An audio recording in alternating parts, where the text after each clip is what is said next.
Hát a mai nap sajnos nem úgy sikerült, ahogy szerettem volna, és hogy szerettük volna. Hát én tegnap este abban a tudatban voltam, hogy a csehek ellen oda tesszük magunkat az A csapattal, de sajnos a tegnapi angolok ellen Nándi és a Csenge elfáradt, és nem tudtak volna már jól játszani a csehek ellen, és az volt a taktika, hogy a csehek ellen pihennek, és az izraeliek ellen oda ezt teszik magukat, hogy legyőzzék. Hát tényleg sajnos így a B csapattal nem tudtuk megverni a cseheket, 3-0 rányban kikaptunk, de az izraeliek ellen hajszalom múlt, hogy mi kerekedjünk felül. A Nándinak pontokon múlt, hogy megverje az izraeli 2-es játékost.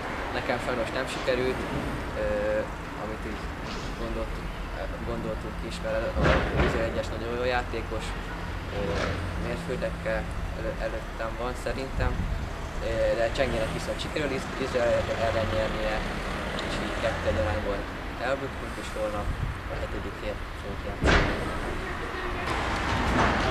Így az utolsó előtti nap, ezt most veszik, az utolsó előtti nap, és már így visszatekintve ennek az Európa-bajnokságnak a történetére, azt tudom csak elmondani, kicsit summázva az eddigi napokat, hogy az első mérkőzésen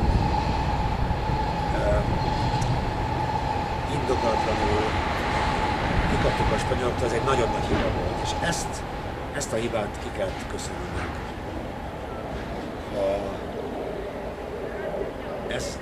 Ez egy olyan emberfeletti munkába került, amely gyakorlatilag az Európa-bajnokság végére megköszönte magát, mert a csapat elfáradt.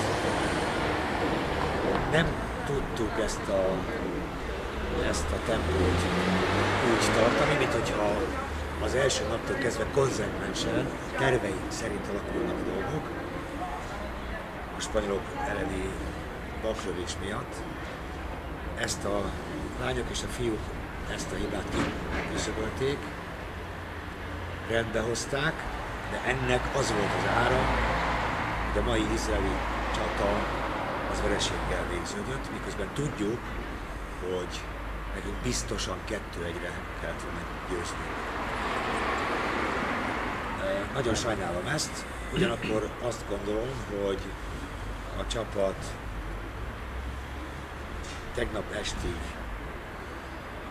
bebizonyította, hogy csapatként jól tud funkcionálni az angolok elleni fantasztikus eredmény miatt. Nem csak azért, mert elhoztuk egy szettet, itt az Európa-bajnokság mezőnyében senki nem vett el az angoloktól egyetlen szettet sem, és kiszámoltuk azt, hogy itt az egész Európa-bajnoki mezőny összes országban, akivel játszottak az angolok, átlag szettenként 4 pontot hoztak el, mi a végelszámolásban pont a spanyolok ellen 11 ponttal voltunk jobbak, és ebben beleszámított az is, hogy az angolok ellen mi jutottunk eddig a legtöbb pontot.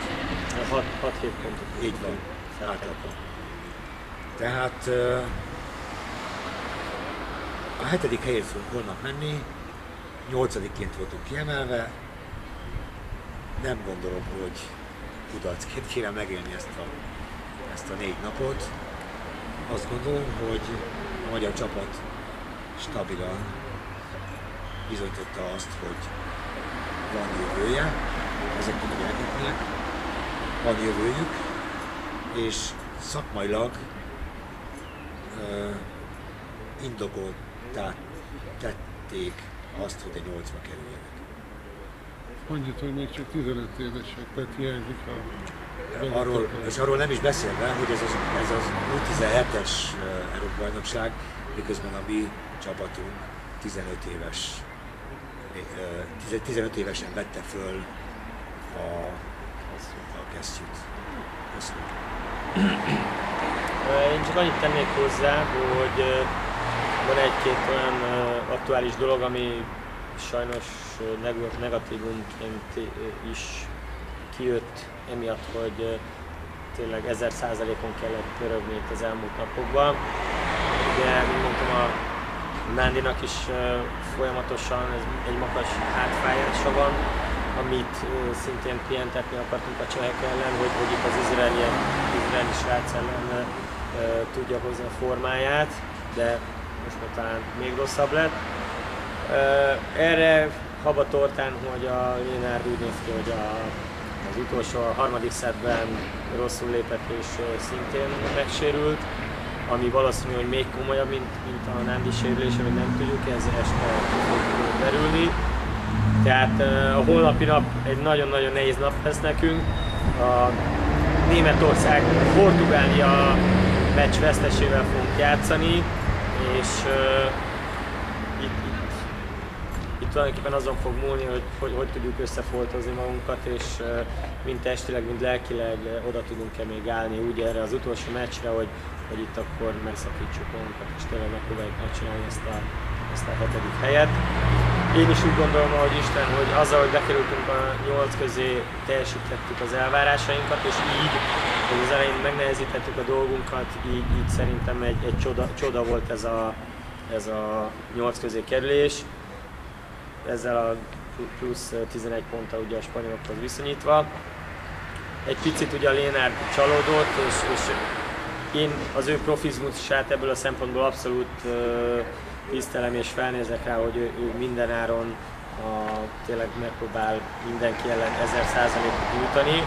Ez valószínű, hogy tényleg előre is fogja vinni őt az életben, de itt még egyszer hangsúlyozok, itt csapatként kellett mérlegelni a dolgot, az eredményt és a következő mérkőzéseket, és így mi úgy gondoltuk, hogy ez a legoptimálisabb, hogy a csehek ellen ugye 2 pihentebb játékost küldünk be, hogy a későbbiekben legyen esélyünk a következő meccsek. És remélem ez holnap realizálódik is.